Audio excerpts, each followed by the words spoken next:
今日想同大家分享一人公司嘅發展藍圖。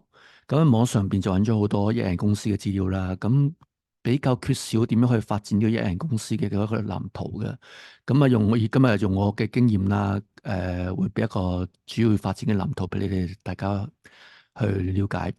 咁第一個件事你要做一人公司要做嘅嘢咧，就係要賺到自己嘅成本啦。因為如果你一個人咧都賺唔到自己嘅成本咧，你係好難再發展落去嘅。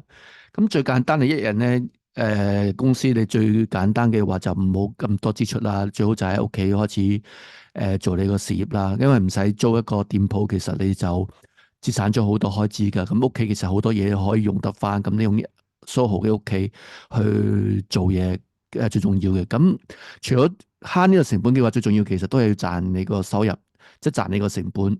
咁以我為例啦，我最簡單嘅就係寫程式啦。咁寫程式嗰陣時係冇任何客戶啊，冇任何 project 噶。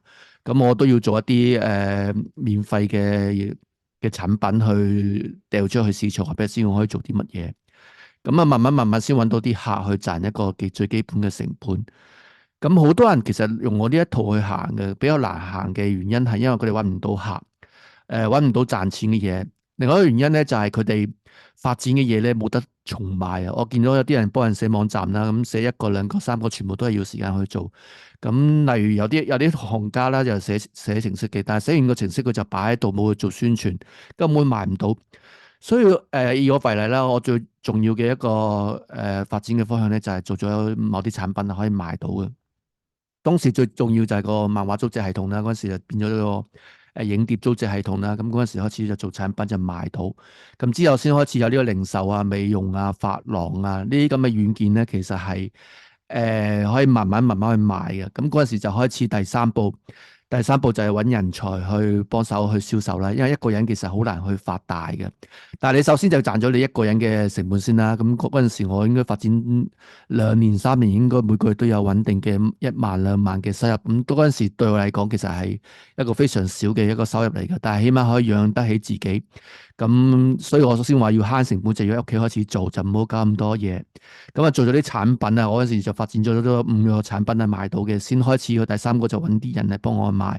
咁嗰陣時就開始發展去，當然有人嚟啦。咁我嗰陣時開始就要開會啦、見客啦，要發展啦。咁啊嗰陣時先開始買一間店鋪，咁都係好細間嘅一個店鋪。咁嗰陣時都係30萬到就可以買一間嗰啲好細型嘅一個店鋪。咁啊可以起碼我同我另外一個銷售伙伴可以喺度見面啦、開會啦、一齊見客做嘢啦。咁呢樣嘢就開始慢慢去發展。咁第三樣就揾咗人才嚟幫我做銷售，跟住慢慢就揾啲人嚟幫我寫軟件啦，發展一啲 Web 嘅 Apps 啦，其他嘅軟件。咁自己 core 嘅嘢就自己繼續做落去啦。即係我其實係發展啲應用軟件啦，就頭先講嘅零售啦、髮廊啦、美容啦，跟住又做洗衣店啦、管理費收費系統啦。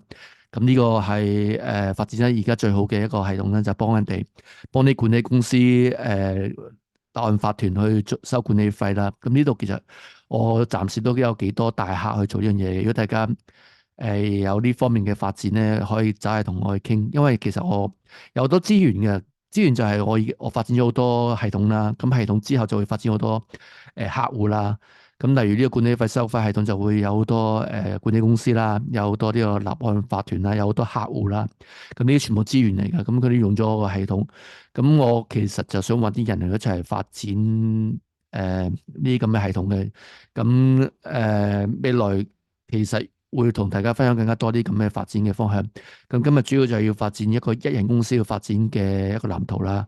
咁首先就賺到成本啦，做咗產品啦，揾足夠嘅人啦。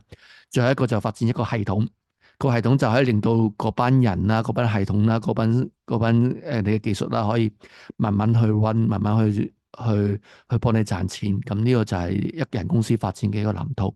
咁今日要分享咁多啦，鍾意呢個頻道可以訂閱，拜拜。